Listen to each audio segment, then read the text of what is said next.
કેમ છો બધા મિત્રો? મજામાં? મિત્રો, કાલે આપણે અસ્થમા અને બ્રોન્કાઇટિસની ડિસીઝ કન્ડિશન ડિટેલમાં જોઈ. વન બાય વન પોર્શન કરતાં મિત્રો હમણાં બધી સિસ્ટમો પૂરી થઈ જશે, તો જોડે વાંચતા રહેજો. તો આપ સર્વે તમામ મિત્રોનું ફરીથી આજના લેક્ચરની અંદર ખૂબ ખૂબ હાર્દિક સ્વાગત છે. મિત્રો, કાલે આપણે અસ્થમા, એના type allergic, non allergic asthma જોયું, એનું મેનેજમેન્ટ જોયું, બ્રોન્કાઇટિસ જોઈ, એક્યુટ બ્રોન્કાઇટિસ, ક્રોનિક બ્રોન્કાઇટિસ એના ટાઈપ જોયા, એનું મેનેજમેન્ટ જોયું. એના પછી મિત્રો આજે નવી ડિસીઝ કન્ડિશન છે એમ્પાઇસેમા. તો મિત્રો, જેમ અહીંથી લેક્ચર ચાલુ થાય, જેમ અહીંથી લેક્ચર અપલોડ થાય, ચેનલને જો હજી સુધી મિત્રો સબસ્ક્રાઇબ ના કરી હોય તો ચેનલને સબસ્ક્રાઇબ કરી દેજો, જેથી અહીંથી લેક્ચર અપલોડ થાય એવું તમને નોટિફિકેશન મળી જાય અને એના રિલેટેડ તમે તરત વહેલામાં વહેલા તમે લેક્ચર ભરી અને MCQ સોલ્વ કરી શકો. અને જોડે બીજી ઘણી બધી એક્ઝામિનેશનની જે બુકો છે એ પણ રિફર કરતા રહેજો અને MCQ સોલ્વ કરતા રહેજો, જેથી કરીને આપણે કોઈ બી જગ્યાએ કોઈ MCQ એક્ઝામમાં અલગ લેંગ્વેજમાં પૂછાય તો તમારી પ્રેક્ટિસ વધારે હોય તો તમને વાંધો ના આવે. મિત્રો, આજનું આપણું ડિસીઝ કન્ડિશન છે એમ્પાઇસેમાનો મતલબ શું છે મિત્રો? The abnormal presence of air in tissue cavity of the body. એટલે જે આપણી લંગ્સની અંદર કેવિટી છે, બરાબર, બોડી, એની અંદર અબનોર્મલ શું થશે? એરનું એક્યુમ્યુલેશન થઈ જશે, એને આપણે કહીશું એમ્પાઇસેમા, બરાબર. પલ્મોનરી એમ્પાઇસેમા શું છે? આખું ટોટલ બોડીની વાત કરીએ. પલ્મોનરી એમ્પાઇસેમા શું છે કે it is the chronic disease of the long term એક ક્રોનિક ડિસીઝ કન્ડિશન છે. એના લીધે શું છે? ડિસ્ટેન્શન ઓફ ધ એલ્વેયોલાઈનું ડિસ્ટેન્શન થઈ જશે. Causes intervening wall to the broken down and bullae from the lung surface. એટલે લંગ્સની જે એલ્વેયોલાઈ છે એ ડિસ્ટન્સ થઈ જશે, બરાબર, એના લીધે વોલ બ્રોક થઈ જશે. It also called distension of bronchioles and eventually loss of elasticity.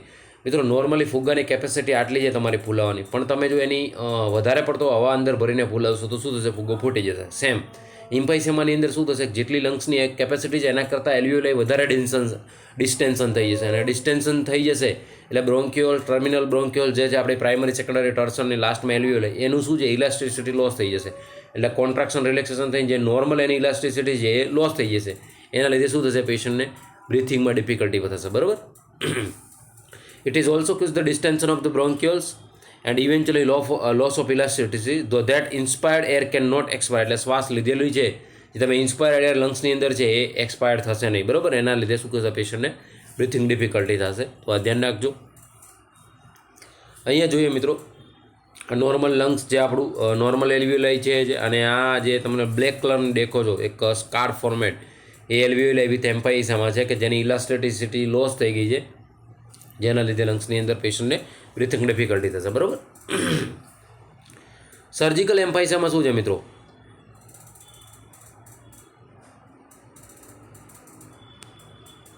તો સર્જિકલ એમ્પાઇસેમા શું છે મિત્રો? કે the presence of the air of અથવા તો any other gases in subcutaneous tissue introducing through the wound and evidence by repetition of pression. તો જે પ્રેશરના લીધે જે ટિશ્યુ છે એની અંદર કોઈ સર્જરી દરમિયાન જો એર અને ગેસીસ ભરાઈ હશે તો એને આપણે કહીશું સર્જિકલ એમ્પાઇસેમા. જો સર્જરીના લીધે કોઈ એર અથવા તો ગેસીસ ભરાણો હશે, બરાબર, કોઈ પ્રેશરના લીધે બોડીની અંદર, તો એને આપણે કહીશું સર્જિકલ એમ્પાઇસેમા, બરાબર. એના પછી મિત્રો આપણી ડિસીઝ કન્ડિશન છે COPD, જે બહુ ઇમ્પોર્ટન્ટ ટોપિક છે અને ઘણી બધી વાર એક્ઝામમાં ક્વેશ્ચનમાં પણ પૂછાય છે. COPDનું પહેલાં તો ફૂલ ફોર્મ યાદ રાખવાનું, ક્રોનિક ઓબ્સ્ટ્રક્ટિવ પલ્મોનરી ડિસીઝ, બરાબર. તો COPD is the life threatening lungs disease. એની અંદર મેઇનલી શું થશે? Chronic obstruction of the airway. લંગ્સની અંદર જે આપણું એરવે છે, ટ્રેકિયા બ્રોન્કિયલ ટ્રી, આપણું જે ટ્રેકિયાથી બ્રોન્કિયલ, પ્રાઇમરી, સેકન્ડરી, ટર્સરી બ્રોન્ક્યુલ્સ, ટર્મિનલ બ્રોન્ક્યુલ્સ અને લાસ્ટમાં એલ્વેયોલાઈ. આજે આપણું આખું સ્ટ્રક્ચર છે એની અંદર શું થશે? ક્રોનિક ઓબ્સ્ટ્રક્શન થવાના લીધે પેશન્ટને શ્વાસ લેવામાં તકલીફ પડશે. એની અંદર કઈ બે ડિસીઝ કન્ડિશનો છે? ઘણી બધી વાર એક્ઝામમાં ક્વેશ્ચન પૂછાયો છે કે COPDની અંદર કઈ કન્ડિશનનું ઇન્ક્લુડેશન છે? તો એમ્પાઇસેમા અને ક્રોનિક બ્રોન્કાઇટિસ, લોંગ ટર્મ બ્રોન્કસનું ઇન્ફ્લામેશન થશે, એને આપણે ક્રોનિક બ્રોન્કાઇટિસ કહીશું. અને એમ્પાઇસેમા અત્યારે આપણે જોયું તો જે લંગ્સની ઇલાસ્ટિસિટી છે એ લોસ થશે, એને આપણે કહીશું એમ્પાઇસેમા, લંગ્સની અંદર એર ભરાવાના લીધે. તો એક લંગ ડિસીઝ કન્ડિશન છે. તો આ ધ્યાન રાખજો કે COPDની અંદર કઈ બે ડિસીઝ કન્ડિશનનો સમાવેશ થાય છે? તો એમ્પાઇસેમા અને ક્રોનિક બ્રોન્કાઇટિસ, બરાબર, જે ક્રોનિક લંગ્સ ડિસીઝ છે જેની અંદર પેશન્ટને એરવે ડિફિકલ્ટી થશે. Emphysema, in this condition air sac get damage. એટલે કે જે આપણી એલ્વેયોલાઈના ગેટ, એર ગેટ સેલ છે જે આપણા એલ્વેયોલાઈ, બરાબર, એ એર જે સેક અંદર ભરાશે, ફુગ્ગા ટાઈપના જે દ્રાક્ષ ટાઈપના ઝુમખા આપણે જોઈએ છીએ આકૃતિની અંદર, ડાયાગ્રામની અંદર. તો સેમ એની અંદર વધારે પડતા ડિસ્ટેન્શનના લીધે વધારે પડતી એર એક્યુમ્યુલેટ થવાના લીધે એ શું થશે, એની ઇલાસ્ટિસિટી લોસ થશે. એટલે in this condition air sac get damage છે, આપણી એલ્વિયોલાઈ છે ડેમેજ થશે. Gradually leading to the condition called એમ્ફાઇસેમાના લીધે લાસ્ટમાં એમ્ફાઇસેમા થશે અને પેશન્ટને બ્રીથિંગ ડિફિકલ્ટી થશે. અને કહીશું પિંક પફર. આ ધ્યાન રાખજો ખાસ મિત્રો, બ્લુ બ્લોટર અને પિંક પફર. પિંક પફર કોને કહીશું, એમ્ફાઇસેમાને, અને બ્લુ બ્લોટર કોને કહીશું, બ્રોન્કાઇટિસને. બીજી ડિસીઝ કન્ડિશન છે મિત્રો bronchitis. In this the airway get inflamed leading to a condition is called chronic obstructive pulmonary ડિસીઝની અંદર જે બ્રોન્કાઇટિસ છે, એટલે બ્રોન્કસનું લોંગ ટર્મ ઇન્ફ્લામેશન ઇન્ફેક્શનના લીધે બ્રોન્કસ શું થશે, ડેમેજ થશે, એની અંદર ઇન્ફ્લામેશન થશે, સ્વેલોઈંગ થશે અને કોન્સ્ટ્રિક્ટ થઈ જશે, બરાબર. એટલે પેશન્ટને એની અંદર પણ બ્રીથિંગ ડિફિકલ્ટી થશે, તો એને આપણે કહીશું બ્લુ બ્લોટર. તો આ બે ધ્યાન રાખજો મિત્રો, એમ્ફાઇસેમા એટલે પિંક પફર અને બ્રોન્કાઇટિસ એટલે બ્લુ બ્લોટર. એ શાની અંદર જોવા મળે છે, COPD ક્રોનિક ઓબ્સ્ટ્રક્ટિવ પલ્મોનરી ડિસીઝની અંદર. ઘણી બધી વાર એક્ઝામમાં મિત્રો આ ક્વેશ્ચન પૂછાયેલો છે કે બ્લુ બ્લોટર શું છે, કોને કહીશું, અને પિંક પફર શું છે, બરાબર.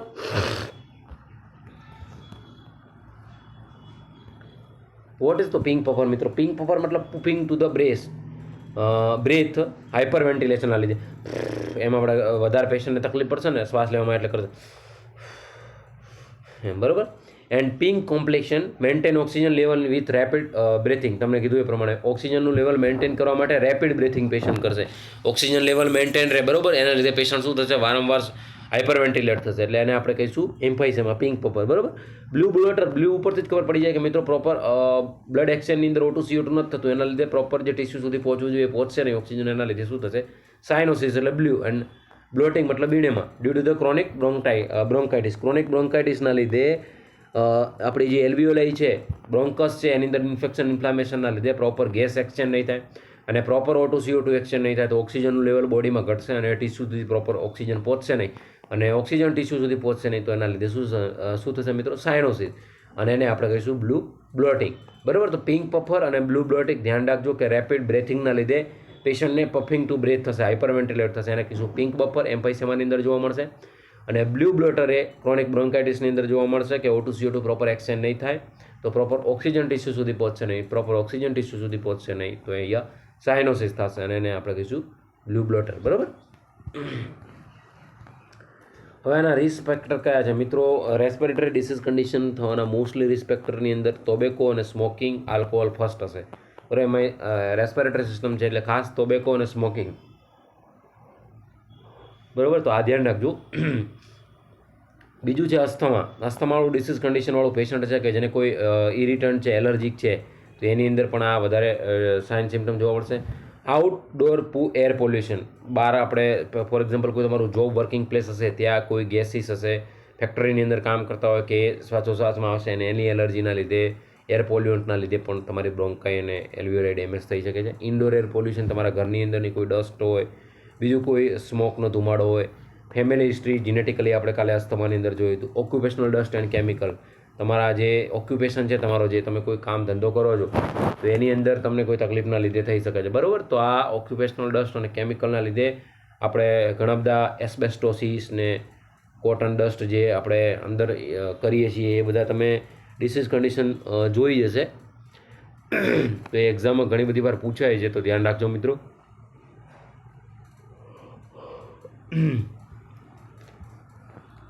તો આ બધા રિસ્ક ફેક્ટરના લીધે COPD થઈ શકે છે, બરાબર. હવે COPDની અંદર મેઇન બે કન્ડિશન છે, એમ્ફાઇસેમા અને ક્રોનિક બ્રોન્કાઇટિસ, બંને લંગ્સના લીધે છે. તો સૌથી પહેલાં સાઇન સિમ્ટમ શું જોવા મળશે મિત્રો? ડિસ્પનિયા, શોર્ટનેસ ઓફ ધ બ્રેથ. પછી એની બ્રોન્કાઇટિસ, ક્રોનિક બ્રોન્કાઇટિસ છે એટલે બ્રોન્કસનું ઇન્ફ્લામેશન ઇન્ફેક્શન થઈ, સ્વોલોઈંગ થઈ જશે, કોન્સ્ટ્રિક્શન થઈ જશે, એટલે શું જોવા મળશે? અસ્થમાની અંદર આવતું હતું વિઝિંગ સાઉન્ડ જોવા મળશે.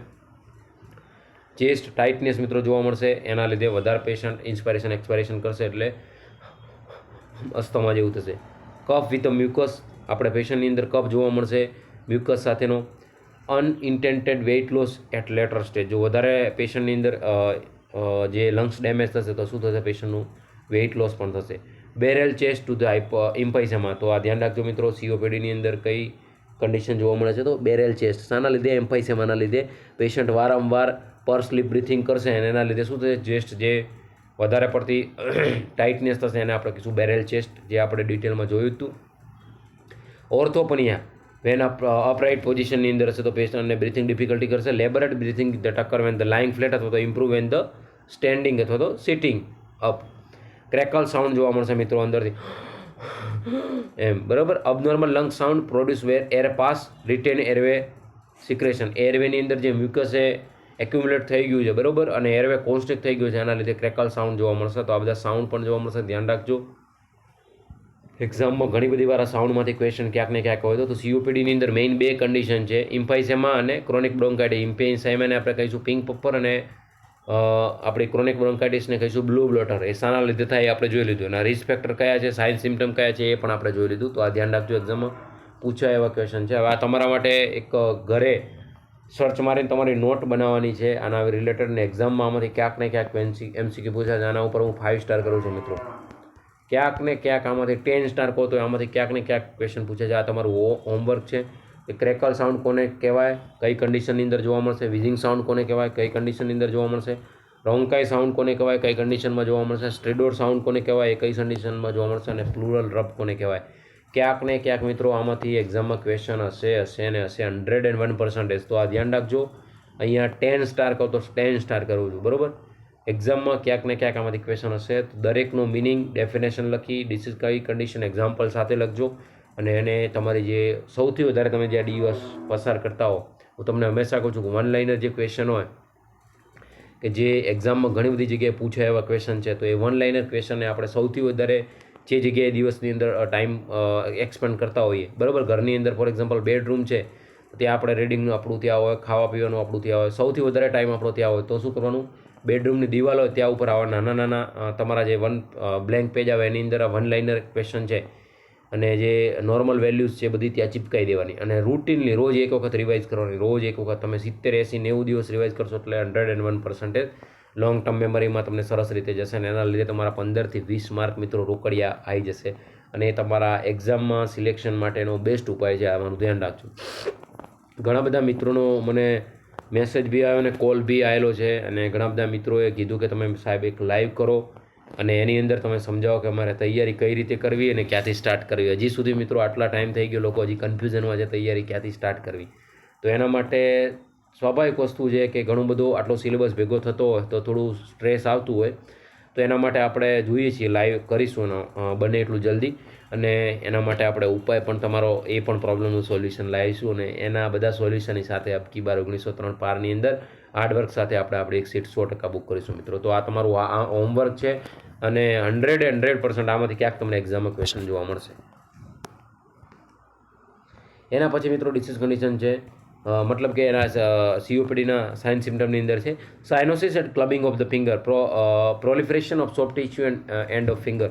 મિત્રો મેં તમને જ્યારે ડાયગ્નોસિસ અને એસેસમેન્ટ ઇવેલ્યુશન આપણે કરાવતા હતા ત્યારે જ મેં તમને કીધું હતું કે જ્યારે ડિસીઝ કન્ડિશનની અંદર તમે પેશન્ટ આવશે આ કન્ડિશનવાળું ફિઝિકલ એક્ઝામિનેશન કરશો અને એના ક્લબ નેલ જોશો તો તમને એક્ઝામિનેશન ઉપરથી જ ખબર પડી જશે કે આને બ્રોન્કાઇટિસ સીઓપીડીની કન્ડિશન હોઈ શકે. કેમ કે એની અંદર પ્રોપર ઓક્સિજનેશન પહોંચશે નહીં તો ટિશ્યુની અંદર જે લાસ્ટ પાર્ટ છે એની અંદર શું થઈ જશે, સાયનોસિસ, બ્લુઇશ ડિસ્કલરાઇઝેશન, સ્કિન થઈ જશે. તો આ બધું એમને એમ તમને એટલા માટે નથી કહેતા કે જે રેગ્યુલર લેક્ચર અપલોડ થાય જોડે જોડે ભરતા રહો. તમને 1 by 1 ભરશો તો ત્રીજા લેક્ચરમાં તમને ખબર પડશે, બરાબર. એટલે મિત્રો આગળના લેક્ચર જો તમે હજી સુધી ના ભર્યા હોય તો 1 by 1 સિક્વન્સ ફોલો કરીને જ ભરજો, તો જેથી તમને વધારે ડિટેલમાં સ્ટડી ખબર પડશે.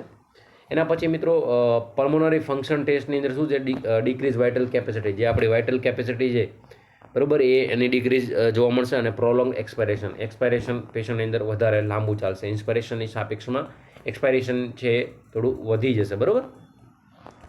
તો આપણા સીઓપીડીના સાઇન સિમ્ટમ હતા. ડાયગ્નોસ્ટિક ઇવેલ્યુશનની અંદર આપણે શું કરીએ તો ડિટેલ હિસ્ટ્રી પેશન્ટની લઈશું, શું થયું હતું, કઈ જગ્યાએ કામ કરો છો, કેટલા ભાઈ બહેન છો, ફેમિલી હિસ્ટ્રી લઈશું, ઓક્યુપેશનલ હિસ્ટ્રી લઈશું, પર્સનલ હિસ્ટ્રી લઈશું.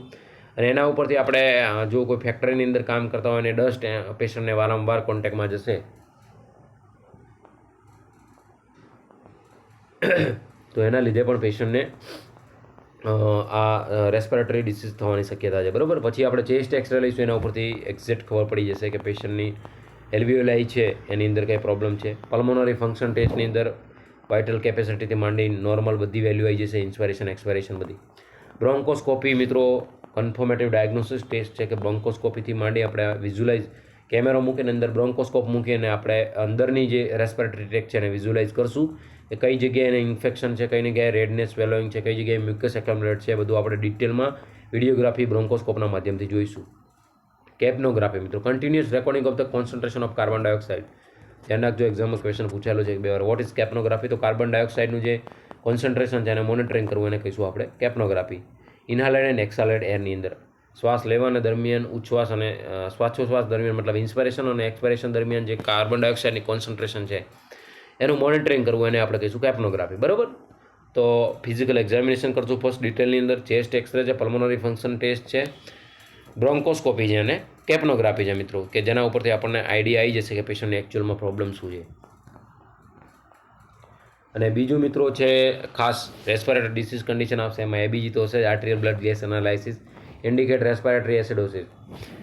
O2 CO2 મિત્રો એક્સચેન્જ, પેશન્ટને બ્રોન્કાઇટિસ અને એમ્ફાઇસેમા છે, એના લીધે શું થશે? રેસ્પિરેટરી એસિડોસ થશે, એટલે પીએચનું લેવલ ઘટી જશે. પીએચનું લેવલ ઘટી જશે તો oxygen O2 CO2 proper action નહીં થાય. O2નું લેવલ ઘટશે બોડીની અંદર, લંગ્સની અંદર, બરાબર, એટલે CO2નું લેવલ વધી જશે.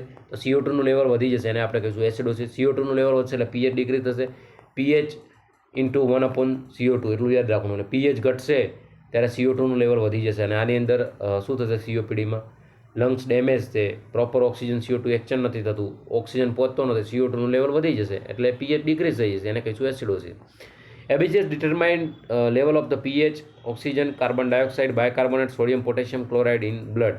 બરાબર. આર્ટિરિયલ બ્લડ ગેસની અંદર આપણે બધા નોર્મલ વેલ્યુ ભણી લીધા. આના ઉપર મેં ડિટેલમાં એક્ઝામમાં પર્પસથી જે વન લાઇનર MCQ જે આપણા પૂછાય છે નોર્મલ વેલ્યુમાં ધ્યાન રાખજો, અને ડિટેલની અંદર સિનારીઓ બેઝ ક્વેશ્ચન કરીને પૂછે એના માટે ડિટેલમાં 2 લેક્ચર મેં મિત્રો લઈને મૂક્યા છે તમારા માટે સ્પેશિયલ, કે રેસ્પિરેટરી એસિડોસિસ શું છે, રેસ્પિરેટરી આલ્કલોસિસ શું છે, મેટાબોલિક એસિડોસિસ શું છે અને મેટાબોલિક આલ્કલોસિસ છે. ના ભર્યા હોય તો ફરીથી કહું છું, ટાઈમ કાઢીને ભરી લેજો. અત્યારથી કહું છું, તમારા 1 થી 1 to 2 માર્ક્સ અહીંયાથી તમારા કન્ફર્મ થઈ જશે એક્ઝામની અંદર. 101% સ્ટેમ્પ ઉપર લખીને આપું, તમારે પૂછાશે જ.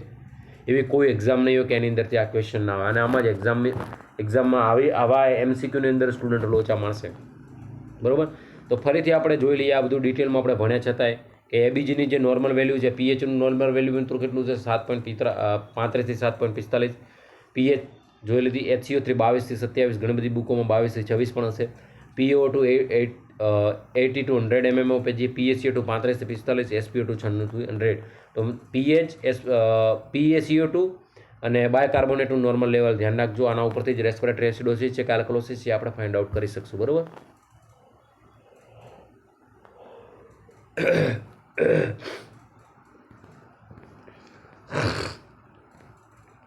ટાઈપ જોઈએ મિત્રો, એની અંદર શું થશે રેસ્પિરેટરી એસિડોસિસ આલ્કલોસિસની અંદર. તો આપણે ડિટેલમાં લેક્ચર ભરી લીધું છે, છતાંય આપણે અહીંયા જોઈ લઈએ. તો મિત્રો રેસ્પિરેટરી એસિડોસિસની અંદર શું થશે? એસિડોસિસનો મતલબ શું છે? પીએચ ઘટશે તો PCO2 હંમેશા વધવાનું.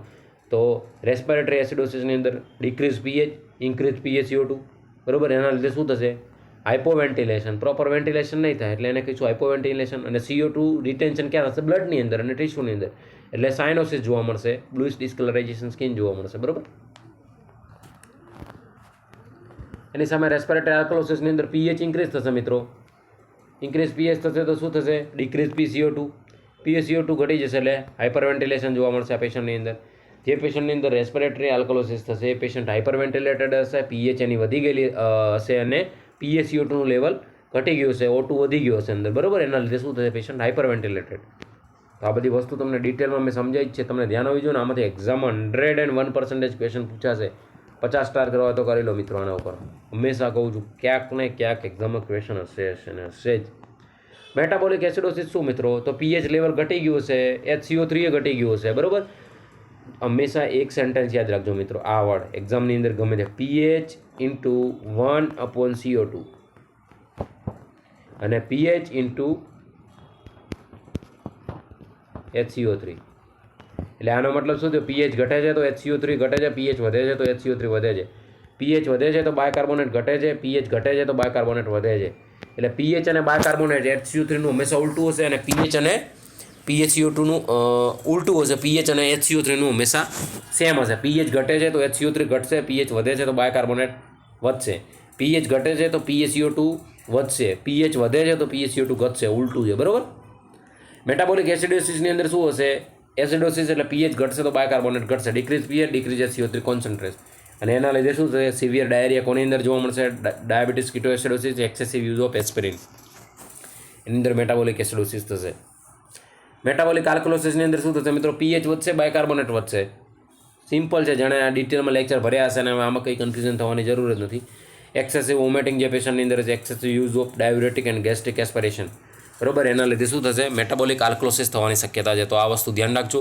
એક્ઝામની અંદર ક્યાંક ને ક્યાંક આમાંથી ક્વેશ્ચન પૂછાશે, 101% પૂછાશે અને બહુ IMP ટોપિક છે મિત્રો. હવે મેનેજમેન્ટ શું કરશું COPDની અંદર? તો મિત્રો ફર્સ્ટ આપણું ઓક્સિજન મેનેજ કરવાનું, administration O2 low concentration at 1 to 2 litre per minute, એટલે આપણે નેઝલ કેન્યુલાથી O2 આપશું. Because of hypoxia cue increase the breathing drive, પેશન્ટને બ્રીથિંગ ડ્રાઈવ ઇન્ક્રીઝ થશે એના લીધે, હાઇપોક્સિયાના લીધે, તો આપણે O2 લો લેવલે એને પ્રોવાઈડ કરશું.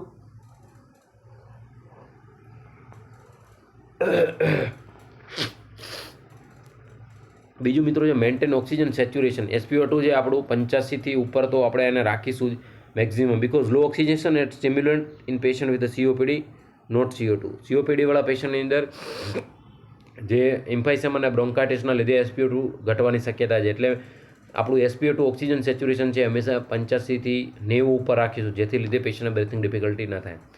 Given chest physiotherapy, CPD chest physiotherapy આપણે પેશન્ટને પ્રોવાઈડ કરશું તો એના લીધે શું થશે? પેશન્ટનું બ્રીથિંગ ઇમ્પ્રૂવ થશે, અને બ્રીથિંગ ઇમ્પ્રૂવ થશે તો SpO2નું લેવલ પણ પેશન્ટનું મેન્ટેન રહેશે, બરાબર. Give chest physiotherapy percussion and vibration over the thorax to the loosen secretion on affected area of the lung. મિત્રો તમે ઘણી બધી ICUની અંદર હોય કે તમે વોર્ડની અંદર હો તો ફિઝિયોથેરાપિસ્ટ, બધા ફિઝિયોથેરાપીવાળા સ્ટુડન્ટ આવશે, પેશન્ટને શર્ટ ઉતરાવશે અને એક ગરમ તેલ કે એવું કંઈક મસાજનું એમના જોડે હોય, જે કંઈ યુઝ કરતા હોય એને લઈને પછી આમાં ખાસ શરીરની અંદર કરતા હોય, આવું સેમ એક પર્સનની અંદર કરતા હોય. તો એ શું છે? વન ટાઈપ ઓફ એક્સરસાઇઝ છે કે જે તમારા મ્યુકસ સિક્રેશન ભરાઈ રહ્યું છે બ્રોન્કાઇટિસના લીધે, એમ્ફાઇસેમાના લીધે છે, તો એની અંદર શું થશે? મ્યુકોલાઇટિક જે કફ ભરાઈ રહ્યો છે, મ્યુકસ એક્સપેરન્સ થશે અને એ ગળફા રૂપે બહાર આવશે. તો લંગ્સની અંદર જે બ્રોન્કાઈ મ્યુકસના લીધે જે એક્યુમ્યુલેટ થઈને જામ થઈ ગયું હતું એ ખુલશે અને પેશન્ટને બ્રીથિંગની અંદર ઇઝીલી રહેશે, બરાબર. તો આ ચેસ્ટ ફિઝિયોથેરાપીની બહુ સરસ નેચરલી આપણે એના લીધે જે પેશન્ટની અંદર ઇમ્પ્રુવમેન્ટ આવે હંમેશા ક્યાંક ને ક્યાંક મદદરૂપ થાય છે, બરાબર. અને એ શું કરશે? CPT ચેસ્ટ ફિઝિયોથેરાપી અંદર સિક્રેશન છે એને લૂઝ કરશે અને એના એક્સપેરોન ગળફો બહાર આવશે અને એના લીધે પેશન્ટને બ્રીથિંગમાં ઇમ્પ્રુવમેન્ટ જોવા મળશે. Best time of chest physiotherapy CPT is monitoring morning 1 hour before meal and 2 to 3 hour after meal, એટલે આપણે ચા નાસ્તો કરતા હોય એના પહેલાં 1 hour, મીલ લીધું એના પહેલાં અને જમ્યાના 2-3 કલાક પછી તમે કરી શકીએ, પણ મોર્નિંગમાં બેસ્ટ.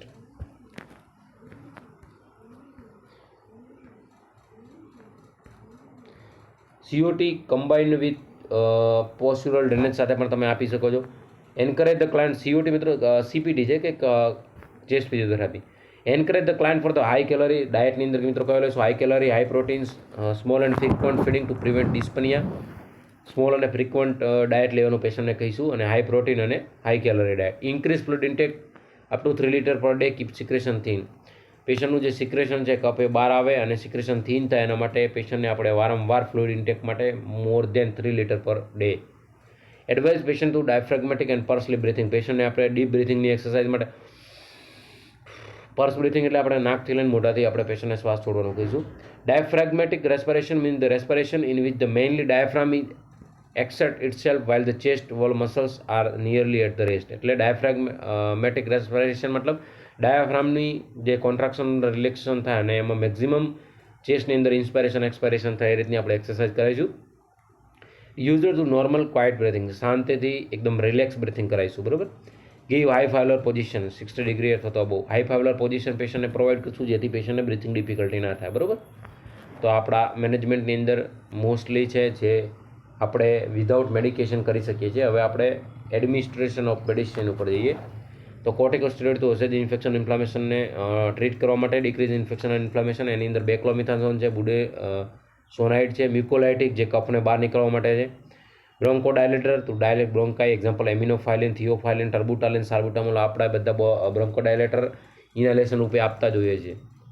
ઇમરજન્સી ડિપાર્ટમેન્ટની અંદર ઘણા બધા જે પેશન્ટને રેસ્પિરેટરી બ્રિથિંગ ડિફિકલ્ટી હોય એને આપણે નેબ ઘણી વખત પ્રોવાઈડ કરતા હોય છે બ્રોન્કોડાયલેટર અંદર નાખીને. એની અંદર શું હોય, અસ્તાલિન હોય, બુડેકોઇડ હોય, સાલ્બુટામોલ હોય, જે કોઈ તમારા ઇમરજન્સી ડિપાર્ટમેન્ટમાં તમે કામ કરતા હોય, વોર્ડની અંદર કામ કરતા હોય, આ બધા તમને બ્રોન્કોડાયલેટર મેડિકેશન જોવા મળશે અને ત્યાં આપણે પેશન્ટને પ્રોવાઈડ પણ કરતા હોય છે, જેથી પેશન્ટને બ્રિથિંગ ઇમ્પ્રુવમેન્ટ થાય અને એને શ્વાસ લેવામાં તકલીફ ના પડે. તો મિત્રો આપણી એમ્ફાઇસેમાં COPD એની અંદર ક્રોનિક બ્રોન્કાઇટિસ અને એમ્ફાઇસેમાં જોયું કે જે એક્ઝામની અંદર બહુ ઇમ્પોર્ટન્ટ છે, પિંક પપર શું છે, બ્લુ બ્લેટર શું છે, એની અંદર સાઇન સિમ્ટમ કયા કયા જોવા મળશે, રિસ્ક ફેક્ટર એના કયા છે, મેનેજમેન્ટની અંદર આપણે આ બધું ડિટેલમાં જોયું.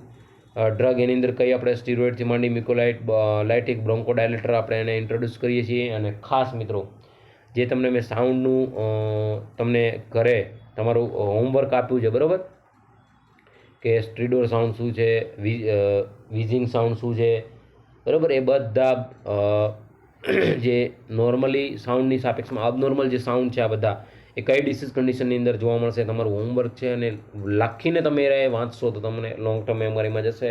અને જે કંઈ તમારા ઘરની અંદર મેક્ઝિમમ તમે તમારો ટાઈમ સ્પેન્ડ કરતા હોય એ જગ્યાએ એ નોટ તમારી લગાવજો, જેથી કરીને શું થશે મિત્રો, વારંવાર રિવિઝન થશે અને તમારી લોંગ ટર્મ મેમરીની અંદર એ જશે. એટલે એ તમારે બહુ ઉપયોગી થશે. અને જોડે જોડે મિત્રો તમે રેગ્યુલરલી લેક્ચર ભરતા રહેજો, જેથી કરીને આવી ઇમ્પોર્ટન્ટ ડિસીઝ કન્ડિશનમાંથી ક્યાંક ને ક્યાંક MCQ પૂછાય તો આના પછી આપણે લાઈવ MCQ પણ સોલ્વ કરાવીશું. અને રેગ્યુલર લેક્ચર મિત્રો ભરતા રહેજો, જેથી કરીને બ્રેક ના પડે, બરાબર. એના પછીની મિત્રો આપણી ડિસીઝ કન્ડિશન છે ન્યુમોનિયા. ન્યુમોનિયા મોસ્ટલી ઘણા બધા ડિસીઝ કન્ડિશનની અંદર આમાં ફેમિલી મેમ્બર અથવા તો તમે પોતે ખુદ આમાં સપડાયેલા છો ન્યુમોનિયાની ડિસીઝ કન્ડિશનમાં. તો એ આપણા લંગ્સનું ઇન્ફેક્શન ઇન્ફ્લામેશન છે, અને આપણે કહીશું ન્યુમોનિયા વન અથવા તો boat lung. Pneumonia is the inflammation of the tissue one or boat lung. અંદરની જે એલ્વિયોલર આપણી ટીશ્યુ છે એની અંદર ઇન્ફેક્શન ઇન્ફ્લામેશન થઈ જશે, એને કહીશું pneumonia. It is a condition with the primary effect of the lung parenchyma. લંગ્સની અંદર જે પેરેન્કાઇમા છે, લંગ્સનું જ્યાં રેસ્પિરેશન થાય છે, એલ્વિયોલર ડક્ટ, બ્રોન્ક્યુલ્સ, ટર્મિનલ બ્રોન્ક્યુલ, જે આ રેસ્પિરેશન યુનિટ છે મેઇન, એની અંદર એનું શું કહેવાય, એ લંગ્સ પેરેન્કાઇમા કહેવાય. કે એની અંદર ઇન્ફેક્શન ઇન્ફ્લામેશન થશે તો પેશન્ટને બ્રિથિંગ ડિફિકલ્ટી થશે ને થશે, SpO2 ઘટશે ને ઘટશે પેશન્ટનું. તમે જોઈ શકો છો અહીંયા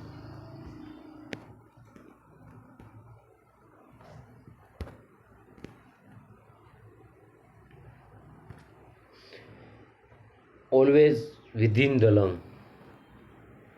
લોબર ન્યુમોનિયા દરેકના પાર્ટ પ્રમાણે નામ આપેલા છે. In the lower lobe of the left lung, alveoli છે, બ્રોન્ક્યુલ્સ છે, આ નોર્મલ છે. અને આ alveolar with pneumonia, inflammation of the alveolar wall. તમે જોઈ શકો છો ઇન્ફેક્શન ઇન્ફ્લામેશન લીધે fluid and pus accumulation in the space with blood cell પણ અમુક વાર તમે જોઈ શકો છો જો વધારે ડેમેજ થશે. જે નોર્મલ એલ્વ્યુલાઈ છે એની સાપેક્ષમાં એલ્વ્યુલાઈ બ્રોન્કિયલ ટ્રીની અંદર જે એલ્વ્યુલર ડક્ટ છે, બ્રોન્ક્યુલ્સ છે, ટર્મિનલ બ્રોન્ક્યુલ્સ છે, એની અંદર શું થશે મિત્રો, ઇન્ફ્લામેશન ઇન્ફેક્શનના લીધે રેડનેસ ફેલોઈંગ થઈ જશે. અમુક વાર એની જે મેમ્બ્રેન છે એની અંદર નેક્રોસિસ થઈને બ્લીડિંગ પણ થશે. તો એના લીધે પેશન્ટને O2CO2 પ્રોપર એક્સચેન્જ નહીં થાય. O2CO2 પ્રોપર એક્સચેન્જ નહીં થાય, ઇન્સ્પાયરેશન એક્સપાયરેશન રેશિયો બગડશે પેશન્ટનો, શ્વાસ લેવામાં ડિસ્પનિયા થશે પેશન્ટને. આ બધા સાઇન સિમ્ટમ જોવા મળશે.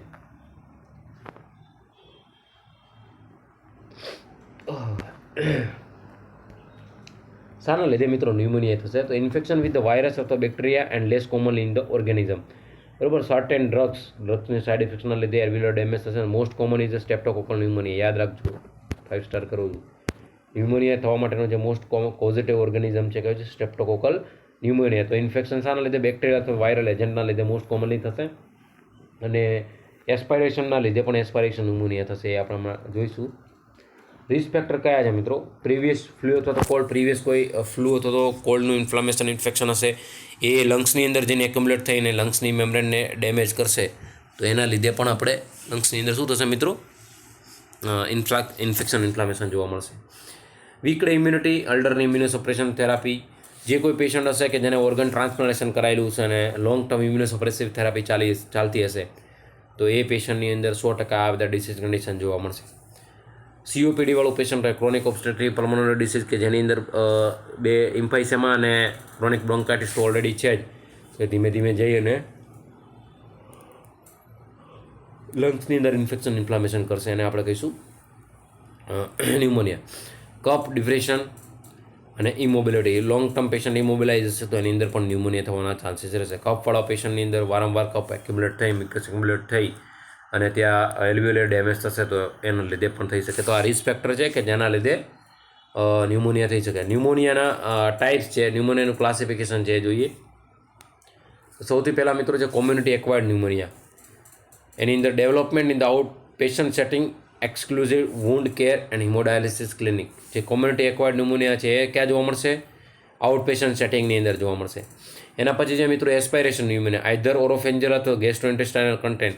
સ્ટમકમાંથી કોઈ પ્રોસિજર દરમિયાન કન્ટેન્ટ છે પેશન્ટ રેસ્પાયરેટ કરીને લંગ્સમાં જશે તો, અને ઓરોફેરેન્જિયલ કોઈ તમે પાણી પીતા હશો, ખાવા જતા હશો અને એ તમારું સિક્રેશન તમારે ડાયરેક્ટ જીઆઈ સિસ્ટમની જગ્યાએ રેસ્પિરેટરી ટ્રેકની અંદર જશે તો એના લીધે પણ એસ્પિરેશન ન્યુમોનિયા થવાના ચાન્સીસ રહેશે. Hospital acquired pneumonia અકર in greater than 48 hours after admission. Admission થયાના 48 કલાક પછી જો અંદર ઇન્ફેક્શન થશે તો એને આપણે કહીશું hospital acquired pneumonia, including wound care અથવા તો હિમોડાયાલિસિસ ક્લિનિક. વુન્ડ કેર અને હિમોડાયાલિસિસ ક્લિનિકની અંદર ઇન્ફેક્શન લાગવાના સૌથી વધારે ચાન્સીસ છે. તો એના લીધે પણ 48 કલાકની અંદર દાખલ થયા પછી થશે તો એને આપણે કહીશું hospital acquired pneumonia. Ventilator associated pneumonia. મિત્રો લોંગ ટર્મ પેશન્ટ વેન્ટિલેટર ઉપર હશે, ઓરલ હાઇજીન પ્રોપર થશે નહીં અને પેશન્ટ જો એ સલાઇવેશન છે, એનું સિક્રેશન છે પ્રોપર તમે એને સક્શનિંગ નહીં કરો તો એ પણ એસ્પાયરેટ થઈ અને એના લીધે જો ન્યુમોનિયા થશે તો એને કહીશું વેન્ટિલેટર એસોસિએટેડ ન્યુમોનિયા. અને વેન્ટિલેટર ઉપરવાળું પેશન્ટ હોય એનું સૌથી મોસ્ટ કોમન કોમ્પ્લિકેશન છે તો VAP, ventilator associated pneumonia. Endotracheal intubation for the least 48 hours before onset of the pneumonia. ET tube કર્યું છે અને પેશન્ટ એના એસ્પાયરેટ થઈ ગયું છે, એના લીધે પણ જો ઇન્ફેક્શન ઇન્ફ્લામેશન થશે અંદર તો એને કહીશું વેન્ટિલેટર એસોસિએટેડ ન્યુમોનિયા. તો આ ધ્યાન રાખજો. Community acquired pneumonia, aspiration pneumonia, hospital acquired pneumonia, ventilator associated pneumonia. તો આ બધા ન્યુમોનિયાના ટાઈપ છે.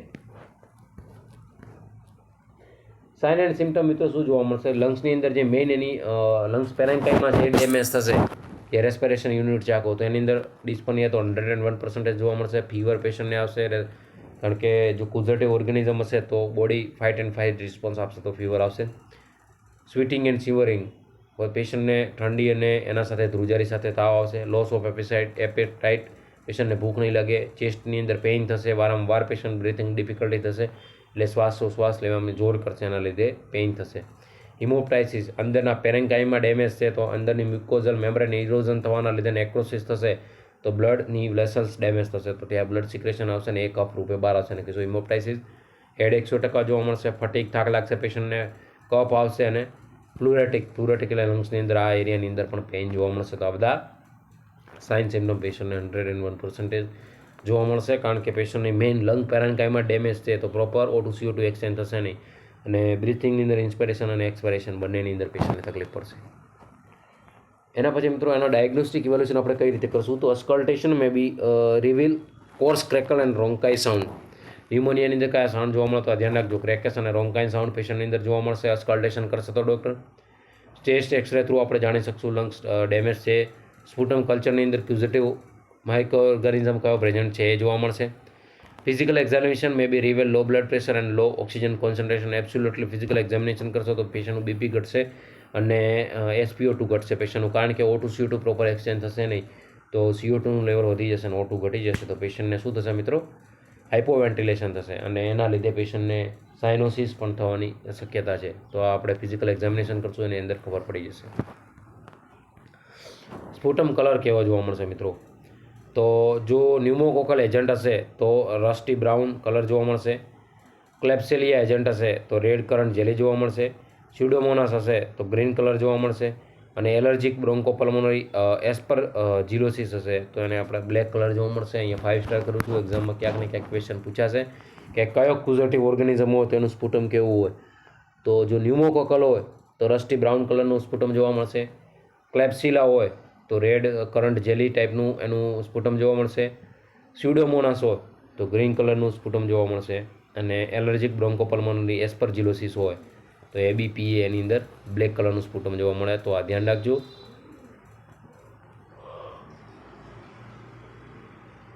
મિત્રો એક બીજું તમને હોમવર્ક આપું છું. અહીંયા રેડ કરન્ટ જેલી ટાઈપનું સ્પુટમ આપ્યું છે તો જેલી ટાઈપનું સ્ટૂલ કયા ડિસીઝ કન્ડિશનની અંદર જોવા મળે છે? કરન્ટ જેલી ટાઈપનું સ્ટૂલ એ કઈ ડિસીઝ કન્ડિશનની અંદર પીડિયાની અંદર જોવા મળે છે. આ તમારો બહુ આઈએમપી એક્ઝામમાં ક્વેશ્ચન પૂછાયો હોય તો એ તમે કોમેન્ટ સેક્શનની અંદર આપજો કે કરંટ જેલીલાઇક્સ ટૂલ કઈ કન્ડિશનની અંદર જોવા મળે છે. બરાબર.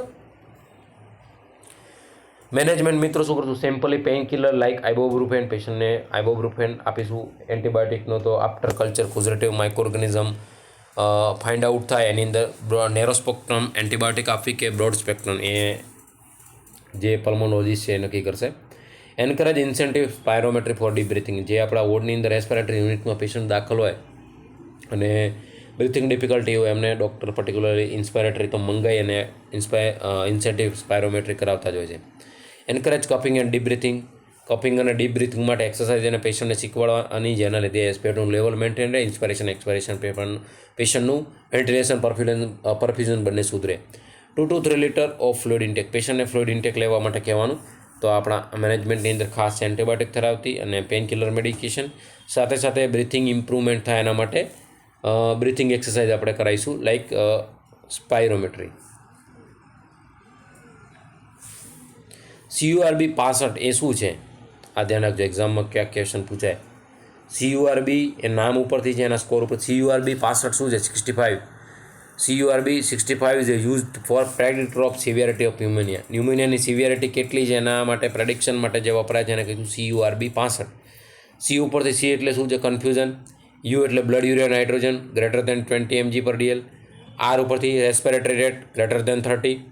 B ઉપરથી સિસ્ટોલિક બ્લડ પ્રેશર લોઅર દેન 90, ડાયસ્ટોલિક બ્લડ પ્રેશર લોઅર દેન 60.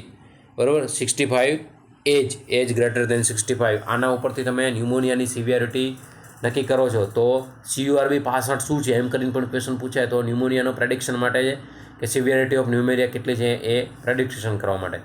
C ઉપર દરેકના પર્ટિક્યુલરલી પૂછે તો C ઉપર શું છે? કન્ફ્યુઝન. B ઉપરથી શું છે? Blood urea nitrogen greater than 20 mg/dl. અને R ઉપરથી respiratory rate greater than 30. Blood urea nitrogen આપણે જોઈ લીધું. અને બીજો B છે કે એના ઉપર systolic blood pressure less than 90, diastolic blood pressure less than 60. અને 65 એ શું છે મિત્રો? Age greater than 65.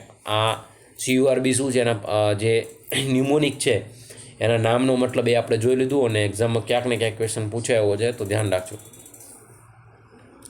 બરાબર. તો આપણે અત્યારે 3 ડિસીઝ કન્ડિશન ખાસ જોઈએ મિત્રો. એની અંદર ઇમ્પાઇસેમા, COPDની અંદર ક્રોનિક બ્રોન્કાઇટિસ અને ઇમ્પાઇસેમા જોયું. એના પછી આપણું મેઇન ડિસીઝ કન્ડિશન ન્યુમોનિયા જોયું. તો એક્ઝામ પર્પઝથી આજનું લેક્ચર બહુ જ ઇમ્પોર્ટન્ટ છે. એક્ઝામમાં ક્યાંક ને ક્યાંક આમાંથી ક્વેશ્ચન જોવા મળશે તો ધ્યાન રાખજો.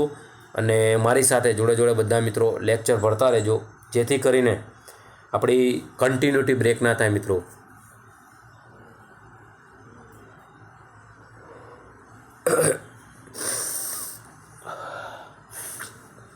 તો મારી સાથે મિત્રો લેક્ચરની અંદર ક્યાંય બ્રેક ના પાડતા અને કન્ટિન્યુઅસલી લેક્ચર ભરતા રહેજો, જેથી કરીને લેક્ચરમાં જો કન્ટિન્યુટી બ્રેક નહીં થાય તો તમારા રોજના 2-3 કલાકનું જે લેક્ચર છે એની અંદર ડિસીઝ કન્ડિશન કવર થતા રહેશે.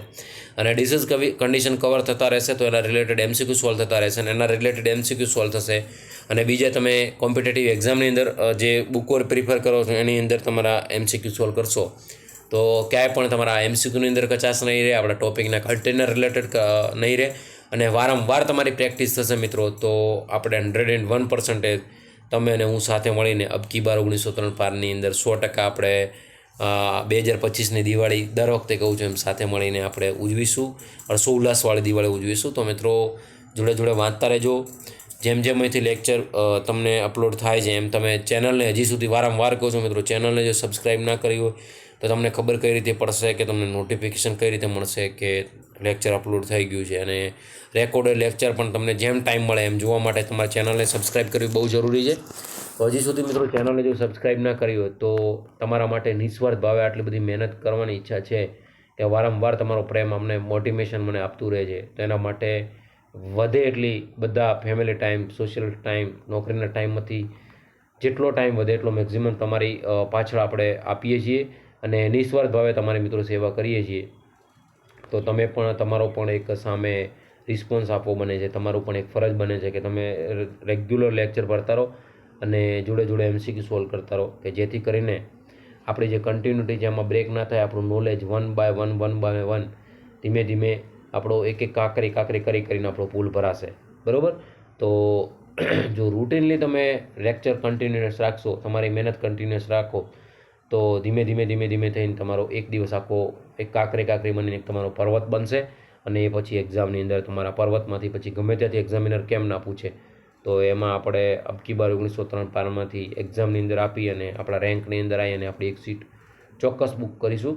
તો તમારા મમ્મી પપ્પા, તમારા માતા પિતા આટલી બધી તમારી પાછળ મહેનત કરે છે મિત્રો, તો એને તમે ખરેખર દિલથી તમારી ફરજ બને છે કે તમારે આ 70 દિવસની મહેનત કરીને તમારી લાઈફ ફ્યુચર કરીને તમારા મા બાપની અને તમને ક્વોલિટેટિવ લાઈફ જીવવા માટે મદદરૂપ થશે. તેના માટે એક નિસ્વાર્થ ભાવે તમારા માટે સેવા કરી રહ્યા છીએ. તો તમારી 100% મિત્રો ફરજ બને છે. તમારા મા બાપે તમારી પાછળ જે આપેલો સમય, આપેલું તમારું આર્થિક, તમારા મા બાપનું વિજ્ઞાન, એમની અથાક મહેનત, એના માટે હવે તમારે એમનું વળતર આપવાનો ટાઈમ આવી ગયો છે. જો તમે અત્યારે વળતર નહીં આપો તો તમને કુદરત પણ ક્યારેય માફ નહીં કરે મિત્રો.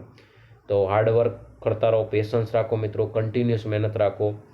અત્યારે મોજ મજા, પાર્ટીઓ, હરવા ફરવાનું બધું સાઈડમાં મૂકી દો. ઓનલી ફોર રીડિંગ, બરાબર? બીજું કોઈ જ ઉપાય નથી. દિવસનું 5-5, 7-7 કલાકનું રીડિંગ રાખો. મેક્ઝિમમ MCQ સોલ્વ કરો, ડિટેલમાં કન્ટેન્ટ વાંચો, અને ક્યાંય કન્ફ્યુઝન હોય તો તમે મને કોન્ટેક્ટ કરી શકો છો. તો જોડે મિત્રો MCQની ખાસ પ્રેક્ટિસ કરજો. જે ડિટેલમાં કન્ટેન્ટ પર હું લાઈવમાં અને ગ્રુપમાં મેક્ઝિમમ MCQ જેટલો ટાઈમ મળે એમાં તમને સોલ્વ કરવાની કોશિશ કરું છું. પણ એના સિવાયના 200, 500 એક ટોપિકના રિલેટેડ MCQ સોલ્વ કરો. એટલે ક્યાંય પણ પૂંછડીના ઠીક હેડથી માંડીને ટોય સુધીમાં ગમે ત્યાંથી ક્વેશ્ચન પૂછે તો આપણે એના માટે રેડી હોવા જોઈએ, બરાબર? તો સાથે મિત્રો લેક્ચર ભરી અને બધા તમારા ગ્રુપમાં નિસ્વાર્થ ભાવે મિત્રો આટલી સેવા કરીએ છીએ, તો તમારી પણ એક ફરજ બને છે કે તમારા મિત્રોને વધારેમાં વધારે યુઝફુલ થાય. આ કન્ટેન્ટ ફ્રીમાં આપીએ છીએ મિત્રો, બરાબર? તો એનો લાભ અવશ્ય લે, વધારેમાં વધારે લોકો સુધી આપણે પહોંચીએ, વધારેમાં વધારે લોકો આના લાભ લે, અને સારામાં સારા વધારેમાં વધારે લોકો જોડાય અને એમના ઘરની દિવાળી 2025ની ઉજળી થાય અને એમના ઘરમાં એક દીવો ઝબૂકે, એવી આપણે આશા સાથે ફરીથી મિત્રો કાલે નવા આપણા ટોપિક સાથે મળીશું.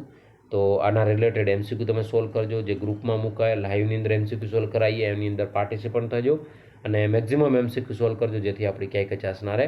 તો ફરીથી મિત્રો કાલે લેક્ચરમાં મળીશું. બધા મિત્રોને જય દ્વારકાધીશ.